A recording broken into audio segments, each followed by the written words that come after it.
Oh, Nashville, the city where composers and artists from all over the world go to share their passion for songwriting, especially country music. But in the city of music, there is one note that misses the mark. Introducing Chappy, an arrogant chef who thinks he is successfully leading his restaurant. However, he is hiding one of the worst refrigerators you will ever see on Kitchen Nightmares. Chappy was undoubtedly one of the most popular chefs on the show, a character you can hate and love at the same time, though you'll certainly hate his food. So can the always proud Chappy swallow his pride and learn a tune or two from Gordon Ramsay? Or will he remain a one-hit wonder? Before we find out, let's recap the episode and its iconic chef. At the beginning of the episode, we learn a little background on Chappy's. Run by Chef John Chappy Chapman and his wife Starr, both originally from New Orleans. In the past, they opened their first Chappy's in 1984 in Long Beach, Mississippi. But Hurricane Katrina in 2005 wiped out their business. Now located in Nashville, the couple is having trouble with their new local clientele who aren't used to their Cajun food. And to tell you the truth, I wouldn't want to try one of those dishes either. Well, for Chappy, his food is the best and the local diners are the problem. Man, Ramsay's got a big challenge ahead of him. Also, the restaurant looks pretty old, like it's stuck in 1980s New Orleans. The waiters acknowledge that the chef is the Achilles heel of their business, but he's not too happy to hear their criticism. Hey Chappy, a lady didn't like your food. What can we do? Just get her out of here. Finally, Chef Ramsay visits the restaurant in late 2012, getting a big surprise with a mannequin dressed in Mardi Gras costume. After that, Gordon does something different from what we're used to. Instead of tasting the food, he decides to call Chef at once. However, Chappy refuses to come out and wanders around the kitchen. I feel you, pal. I'd be scared to meet Gordon Ramsay too. Hey, I'm gonna get a glass of water, then I'll go meet Darth Vader. Finally, Chappy comes out to chat with Gordon, telling him his previous business in Mississippi enjoyed 23 successful years, though his first 2 in Nashville have been terrible, as locals don't enjoy his exquisite food. At lunchtime, Ramsay learns that the menu, which is already gigantic on its own, has 15 extra specials. The worst part is that the lunch and dinner dishes have the same ingredients, but for some reason, the dinner dishes are 3 times as expensive. While waiting for his meal, Gordon meets Starr, who sees him as her last hope to change her husband's arrogance. As for lunch, the fried green tomatoes were mushy, and the chicken with sausage gumbo, well, what's your take on it, Chef Ramsay? It looks like Chappy took a crappie in my gumbo. In other words, the gumbo is watery, messy, and cold. Now, Chappy only has one last bullet left to impress him: steak and lobster rockets. But surprise, they're too chewy. Ramsay is so disappointed with the food that he heads straight to the kitchen to ask for explanations. But Chappy only has excuses. That the meat is better if you pound it. That he sent the food when it was hot and blah blah blah. Moreover, he has the nerve to laugh at Ramsay's criticism as if he's overreacting. You're a joke. Now who's laughing? Are you done? Just cooking in general. Chef Ramsay, you're only supposed to rate his food, not destroy him emotionally. Later, Gordon joins the kitchen crew to supervise dinner, and there's more than one disappointment. An open pot of oysters at a low temperature, and a pan cooking steak and fish at the same time. What if the customer was a pescatarian? But the real question for Chappy is, what is a pescatarian? Immediately, Ramsay goes to the table of that customer, who is indeed a pescatarian. Ramsay leads her into the kitchen, where the woman sees that her fish was being cooked along with the meat. And guess what? She's not happy. Gordon continues his inspection of the refrigerator, finding mayonnaise that expired 3 years ago, rotten meat piled up, and mold everywhere. To his dismay, he keeps discovering more disgusting things, from rotten shrimps lying everywhere to stains that you don't want to know where they came from. Gordon has seen countless refrigerators, but I dare say this is one of the dirtiest ones he's ever come across. Gordon calls Chappy and Starr to take a look at the mess they're storing.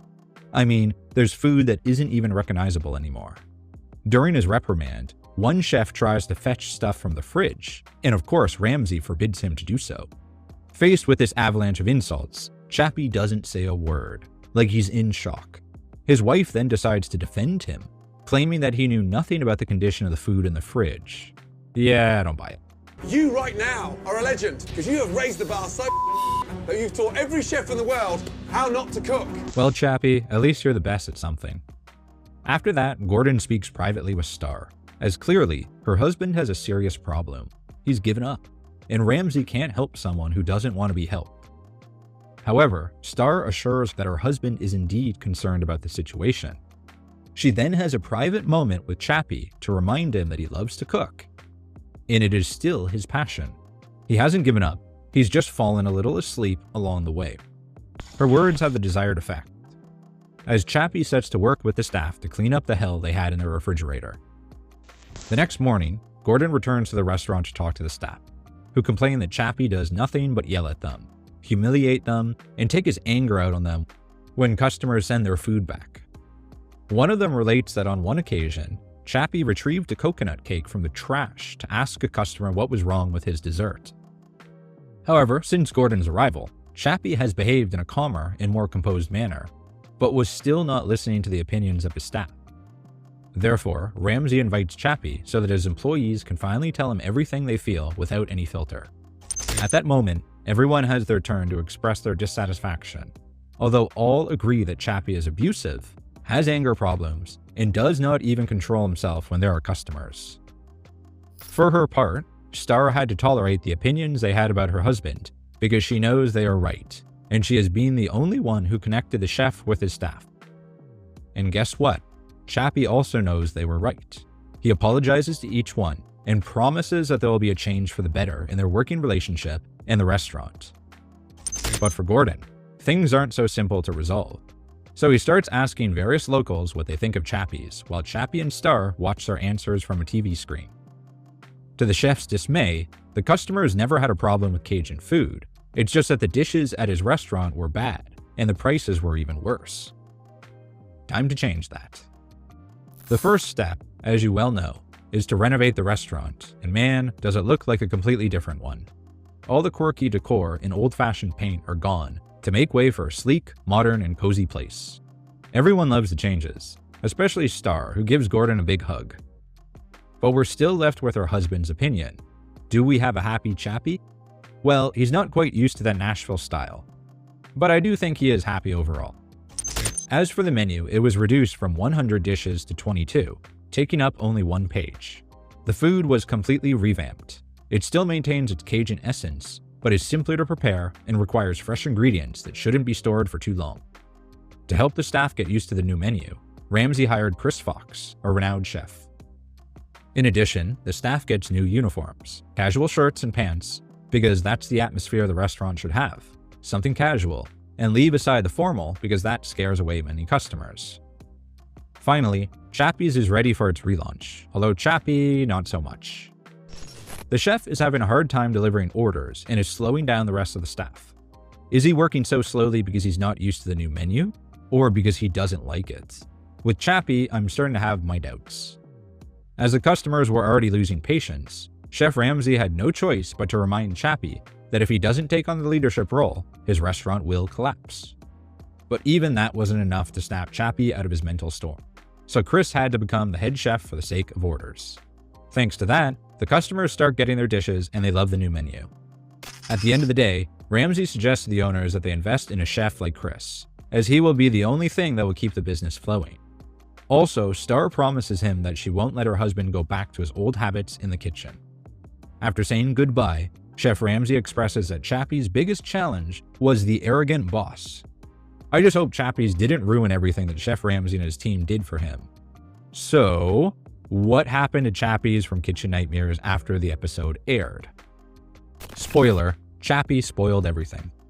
Just 4 weeks after Ramsay's visit, Chappy went back to the previous menu under the excuse that his regular customers liked that. The same customers you hated, Chappy? Really? If that wasn't enough, he also removed the new decorations and tried to leave the place as it was before. Now that's being ungrateful, Chappy. But if you put the mannequin back in its place, well, maybe we forgive you. After months of trying to make his old menu work, Chappy had no choice but to close the restaurant for good in mid-2013 because he couldn't afford the taxes. But instead of accepting his new fate with humility, Chappy gave several interviews to well-known networks like the Nashville Enquirer to put all the blame on Gordon Ramsay. In that interview, he made some strong statements such as, quote, "It was truly a kitchen nightmare for me. Gordon Ramsay destroyed my business," end quote. And, quote, "Ramsay's scouts came in with a lot of promises, saying you'll be on national television and business is going to boom. But that never happened. Instead, Gordon Ramsay killed my business," end quotes. That was reflected in the Yelp reviews from many customers who agreed with Ramsay about the terrible management of the place and the quality of the food. Other people had a better experience though, so it wasn't so bad after all. It depended if Chappy was in a good mood that day or not. Years later, the building was demolished in 2019, and at the moment the lot is still empty. What happened to the Chapman family? To be fair, Chappy did learn a few lessons from the episode.